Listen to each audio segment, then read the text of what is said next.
દાખલા નંબર 2.12 વધારાનું સ્વાધ્યાય 8 મિલીકુલમ વિદ્યુતભારને ઉદ્ગમ બિંદુએ રાખેલો છે. મેં એક આકૃતિ અહીંયા દોરેલી છે સરળતા ખાતર કે ભાઈ એક્સ વાય અને ઝેડ ત્રિપરિમાણ છે. ઉદ્ગમ બિંદુ ઓ પર ક્યુ બરાબર મૂકેલો છે. કેટલો મૂક્યો છે? 8 મિલીકુલમ. મિલીને કાઢી નાખી છે એટલે 10⁻³ કુલમ. એક નાનો એટલે Q0 -2 ગુણ્યા 10⁻⁹ કુલમ વિદ્યુતભારને P003 આ યામ કયું થાય? P003 બિંદુએથી R બરાબર 0.069 સેન્ટીમીટર બિંદુએ થઈ અને Q બરાબર 0.4 સેન્ટીમીટર 0 બિંદુએ લાવવા માટે કરવું પડતું કાર્ય શોધો. એટલે Pથી પહેલાં R બિંદુએ ગયો અને Rથી પછી Q ઉપર ગયો. બીજું 0.03 તો અહીંયા તો આમાં તો કશું લેવાનું નથી એટલે 0. અહીંયા આપણને 2 0 છે એટલે y આમે 0, x y 0 અને z આમ 3 તો અહીંયા લઈ લીધું આપણે. અહીંયા કેટલો વિદ્યુતભાર મૂક્યો છે? તો Q0 જે આ છે ને નાનો એને Q0 પરીક્ષણ વિદ્યુતભાર -2 ગુણ્યા 10⁻⁹ કુલમ. અહીંથી લઈ જવાનું છે અહીંયા, ત્યાંથી લાવવાનું છે અહીંયા. તો તમે ભણી ગયા છો. બીજું આ બિંદુ ક્યાંથી આવ્યું? તો 0.69 તો અહીંયા 6 ગયું 6 અને અહીંથી 9 પછી 0.4 તો અહીંયા 4 અને પાછું 0 એટલે વાય અક્ષ ઉપર વચ્ચે જ ખાલી આપ્યો છે વાય અક્ષ ઉપર. તો આ આકૃતિ કઈ રીતે દોરી એ સમજો ખાસ. તો કે ભાઈ આ P બિંદુ, આ R અને આ મને Q બિંદુ મળ્યું. હવે તમે પહેલાં Pથી R જાઓ અને પછી Q આવો. Pથી Rનું વિદ્યુત સ્થિતિમાન એટલે કાર્ય શોધો, પછી Rથી Qનું કાર્ય શોધો. આવું કરવાની જરૂર રહેતી નથી કારણ કે અહીંયા આપણે કહી શકીએ કે વિદ્યુતભાર દ્વારા થતું કાર્ય વિદ્યુતભાર દ્વારા થતું કાર્ય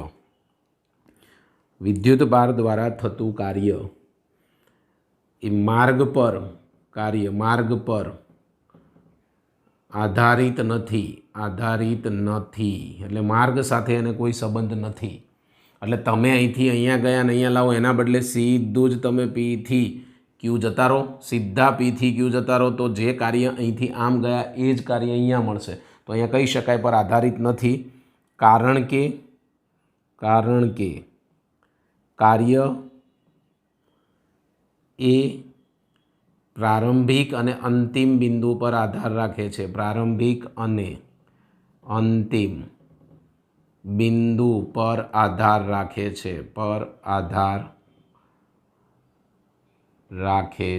માટે આ નોંધ લેવાની છે ખાસ. તો હવે હું તો સીધું અહીંથી Pથી Q વચ્ચેનું શોધી નાખીશ એટલે સીધું જ અહીંયા ટાઇટલ આપી દઈશ. શું ટાઇટલ આપીશ કહો? કે P અને Q વચ્ચે થતું કાર્ય. એટલે આપણે કહી શકાય Pથી Q પર Q0 ને લઈ જતા થતું કાર્ય જેને હું W કહીશ. તમે ગમે તે કહી શકો છો, નામ ગમે તે આપી શકો છો. W બરાબર તમને બધાને ખબર છે લઈ કોને જાઓ છો? Q0 ને. એટલે સ્વાભાવિક છે ત્યાં શું આવશે? Q0. બીજું ક્યાંથી લઈ જાઓ છો?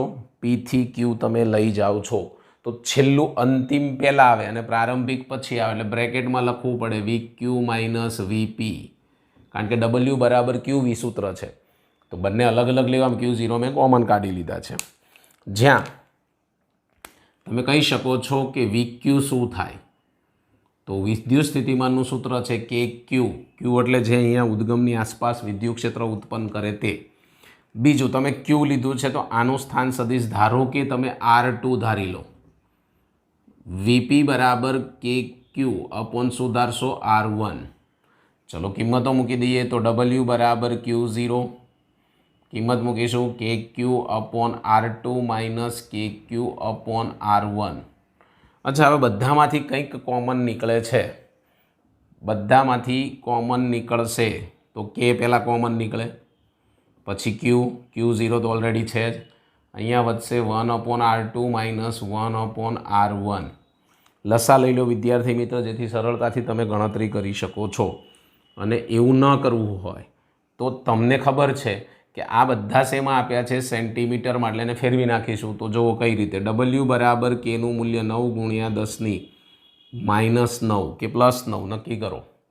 કે બરાબર નું મૂલ્ય શું થશે? તો 9 ગુણ્યા પ્લસ 9. ક્યુ તમને આપી દીધો છે, કેટલો છે? 8 ગુણ્યા 10 માઇનસ 3.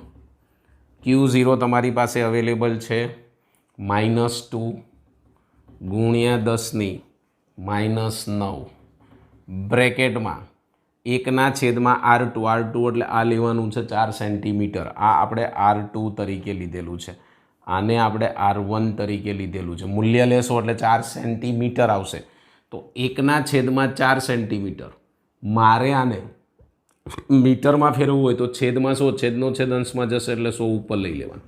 સેમ એવું જ અહીંયા થશે. 100 ઉપર આવી જશે અને 3 નીચે આવી જશે. આ ખાસ નોંધ લખવી. ચાલો, શું થશે? ડબલ્યુ બરાબર ગુણાકાર કરી દેવાના.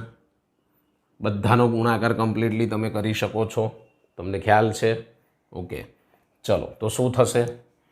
અને બીજું કે આ બંને લસા લઈ લઈશ. જો આ રીતે 9 ગુણ્યા 10 9, 8 ગુણ્યા 10 માઇનસ 3 ગુણ્યા -2 ગુણ્યા 10 માઇનસ 9. લસા શું થાય? 12. લસા શું થશે? 12. અહીંયા ગુણીશ 4 તરીને 12, અહીંયા ગુણીશ એટલે 300, માઇનસ અહીંયા ગુણીશ એટલે 400. ક્લિયર? ડબલ્યુ બરાબર ગણતરી કરી નાખવાની -100, માઇનસ માઇનસ થઈ જશે, છેલ્લે કાર્ય પ્લસ. અને જવાબમાં તમે લખી શકો છો 44. આ બધાનો ગુણાકાર કરશો એટલે 14.4 છેદમાં 12. 10ની બધી ઘાત ઉડી જશે, કોઈ વધતી નથી, કારણ કે આ પ્લસ માઇનસ તો અહીંયા ઉડી ગઈ. પછી -3 ને અહીંયા 2 ઘાત ઉડી જશે ને આ પોઈન્ટ મેં ખસેડી નાખ્યો એટલે જોડે જોડે એ રીતે આવી જાય. હવે તમે અહીંયા છેદ ઉડાડો તો 12 ગુણ્યા 12 એટલે 144, તો 1.2 જૂલ. તો આ કાર્ય થયું કહેવાય. સર તો આપણે આર બિંદુ ઉપર જવાની જરૂર રહેતી નથી, કારણ કે શું કીધું છે કે પીથી તમે આર જાઓ, આરથી તમે ક્યુ જાઓ. તો શોધવાનું શું કીધું છેલ્લે કે કાર્ય શું થાય? તો ભાઈ પીથી ક્યુ લઈ લો ને સીધું, કારણ કે તમને ખબર છે પ્રારંભિક ને અંતિમ બિંદુ ઉપર કાર્ય આધાર રાખે છે. આ દાખલામાં શું ફેરફાર થાય? આ દાખલાની અંદર ફેરફાર એટલો થાય કે એક આ છે એ મૂલ્ય બદલી શકે, સેકન્ડ ગાણિતિક મૂલ્ય તો બધા બદલી શકે. ઓકે, પણ તમને વચ્ચેનું આર બિંદુ ન આપે, સીધું કહી દે પીથી ક્યુ લઈ જાઓ, થતું કાર્ય શોધો, તો આ જ જવાબ આવે, એમાં કોઈ ફેરફાર પડશે નહીં. હા, મૂલ્ય બદલે તો જવાબમાં ફેરફાર થઈ શકે છે, આ ખાસ નોંધ લેવી. તમને પીથી સીધું જ ક્યુ કહી દે, આર વચ્ચેથી કાઢી નાખે, અથવા તો એક ત્રીજું બિંદુ નાખે, પીથી આર, આરથી એસ અને એસથી ક્યુ, તો પણ છેલ્લે પીથી ક્યુ લેવાનું છે આપણે, કારણ કે પહેલાં અંતિમ અને પ્રારંભિક અને અંતિમ બિંદુ પર આધાર રાખે છે, એના માર્ગ સાથે કોઈ સંબંધ નથી. આ એક કન્સેપ્ટ યાદ રાખજો, તો જ આ દાખલામાં તમને વધારે ખબર પડશે. વધારાનું સ્વાધ્યાય દાખલા નંબર 2.13. બી બાજુવાળા એક ઘનના દરેક બિંદુએ વિદ્યુતભાર ક્યુ છે. મેં અહીંયા એક ઘન દોર્યો છે જેના દરેક શિરોબિંદુ ઉપર ક્યુ ક્યુ છે અને એની બાજુ બી છે, એટલે અહીંયા બી લો તો અહીંયા પણ બાજુ બી થશે. આ યાદ રાખજો, એટલે બધી બી બાજુ હશે. આ વિદ્યુતભારના તંત્રને લીધે આ જે ઘન છે એના કેન્દ્ર પર સ્થિતિમાન એટલે તમારે અહીંયા શું શોધવાનો છે? વી, ફાઇન્ડ ઓફ વી, અને વિદ્યુત ક્ષેત્ર ઈ શોધો. બે વસ્તુ આપણે શોધવાની છે. આકૃતિ તમને સમજાવવા માટે દોરેલી છે. આગળ શું આવે છે પહેલાં સમજી લઈએ. તો પહેલું એક વાત કરીશું, ધારો કે આ જે ઘન છે એને આપણે સમઘન કહી શકીએ. તો અહીંયા પહેલું જ લખીશ કે આપેલ સમઘન ની બાજુઓ શું છે તમને ખબર છે? બી છે. હું નથી કહેતો, આ લોકો કહે છે કે એમાં બી છે. ઓકે, હવે સમજવા લાયક છે કે ફર્સ્ટ મારે આ છેડેથી આ છેડા સુધીનું શું શોધવું છે? તો કે ભાઈ વિકર્ણ શોધવો છે, કારણ કે કેન્દ્રમાંથી પસાર થશે તો એ વિકર્ણની મારે જરૂર પડશે. ઓકે, અથવા તો એમ કહી શકું કે આને જોડી દઉં, આ બિંદુથી આ બિંદુ સુધીનો વિકર્ણ મારે શોધવો છે. આના ઉપર હોય ઓ કેન્દ્ર. તો તમારે આ ભાગ તો એ બી આપી દીધો છે, તમને આ પાર્ટ નથી આપેલો, ખબર છે ને, આ પાર્ટ જે લાલ મેં કર્યું એ. તો શરૂઆતમાં તમારે આ શોધવા જવું પડે કે આ ભાગ, આ પાર્ટ 90 ડિગ્રી થાય એટલે આ એનો વિકર્ણ થાય. તો પહેલાં તમારે અહીંયા નામકરણ કરી દઈશું એ, બી અને સી. ઓકે, ત્રિકોણ એબીસી બન્યો. તો અહીં લખીશું આકૃતિ પરથી ડાયરેક્ટ બી લખી શકાય છે, તમને ખ્યાલ હોવો જોઈએ. આકૃતિ પરથી ત્રિકોણ એબીસીમાં શું થશે? કર્ણનો વર્ગ, એટલે આ શોધવાનો છે એટલે અહીં લખી શકાય એસીનો સ્ક્વેર. એ કોના વર્ગના સરવાળા જેટલો હશે? AB square plus BC square. કિંમતો મૂકી દઈશું. તમારી પાસે AC સ્ક્વેર એમને રહેવા દેવાનો છે. આ થશે B square plus B square એટલે શું થઈ જાય? 2B square. વર્ગ કાઢી નાખીશું એટલે AC સ્ક્વેર બરાબર 2B સ્ક્વેર આપેલું છે. આ છે અહીંયા લખ્યું ખાલી. AC કાઢો, વર્ગ કાઢો એટલે √2B. આ જે મને મળ્યું છે સમજી લો, એ મને આટલો ભાગ મળી ગયો √2B. એના ઉપરથી હું આખો ભાગ પહેલાં શોધીશ એટલે આનું નામ આપી દઈશ ડી. તો હવે ACDમાં આ 90 થશે. ઓકે, તો અહીંયા કહી શકાય કે આકૃતિમાં ત્રિકોણ ACD અથવા તો DACમાં માપખૂણો A બરાબર 90, આ 90 ડિગ્રી થયો. તો અહીંયા પણ પાયથાગોરસ તમે વાપરી શકો છો. શું થશે? તો આમાં વિકર્ણ થશે DC એટલે અહીં લખીશ DCનો સ્ક્વેર બરાબર DAનો સ્ક્વેર પ્લસ ACનો સ્ક્વેર. અહીંયા DC સ્ક્વેર બરાબર B સ્ક્વેર, આ તો B છે, અને આનો વર્ગ એટલે એનો વર્ગ શું છે? તો કે ભાઈ 2B સ્ક્વેર. તો DC સ્ક્વેર બરાબર 3B સ્ક્વેર. વર્ગ કાઢી નાખીશું √3B એટલે આ મને મળી ગયો શિરોલંબ, વિકર્ણની લંબાઈ મળી. આ જે ઘન છે સમઘન એના વિકર્ણની લંબાઈ એવું કહી શકાય. પણ મારે તો શું શોધવું છે? મારે એવું શોધવું છે કે ભાઈ આ છે એ શિરોબિંદુ છે, આ છે એ કેન્દ્ર છે. ધીસ કોલ્ડ ઇઝ કેન્દ્ર. તો મારે અહીંયા જોઈએ છે શિરોબિંદુ અને કેન્દ્ર વચ્ચેનું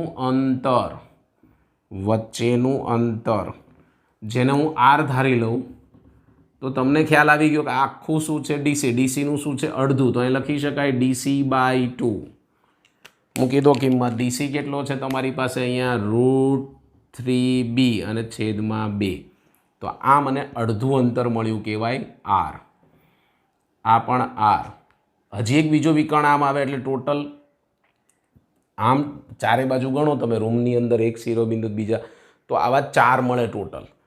4ના પાછા અડધા થઈ જાય એટલે ટોટલ કેટલા થઈ ગયા? 8. તો હવે આપણે કેન્દ્ર ઉપર વિદ્યુત સ્થિતિમાનનું ફોકસ કરીશું.